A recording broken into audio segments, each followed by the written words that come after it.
మళ్ళీ ముఖ్యమంత్రి యనుమల రేవంత్ రెడ్డి సార్ను మందకృష్ణ మాదిగ సారు కలిసిండట. మొన్ననే సుప్రీంకోర్టు ఎస్సీ ఎస్టీ వర్గీకరణ మీద తీర్పు కూడా ఇచ్చింది. దానికి మంచిగా మద్దతు తెలిపినావు అని మర్యాదపూర్వకంగా కలిసేందుకు పోయిండా. మా జాతి బిడ్డలకు మీ ప్రభుత్వంలో వాటా కావాలని అడిగేందుకు పోయిండా. సుద్దాం పారి. అగో దావకార్ల మంత్రి దామోదర సార్ కూడా ఉన్నాడు కదా. అందరిట్లా కలిసిపోయి ముఖ్యమంత్రి సార్ను కలిసిర్రు.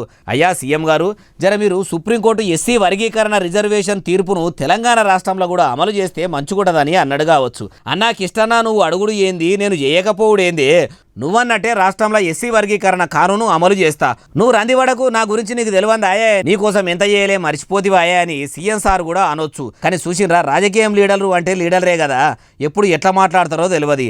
అప్పట్లో యనుమల రేవంత్ రెడ్డి సారు మందకృష్ణ మాదిగ సార్ను బుద్ధున్ననే మాటలు అన్నాడు, మంచిగానే ఎత్తిపొడిచిండు అంటారు. అసోంటిది ఇప్పుడు కాంగ్రెస్ పార్టీ అధికారంలోకి రాగానే అనుకున్న మాటలని మరిచిపోయిర్రు, అన్నదమ్ములోలే కలిసిపోయిర్రు. తోడబుట్టిన అన్నదమ్ములన్న చిన్న మాట అనుకొని పంచాది పెట్టుకుంటే సత్యదాకా కలవరు.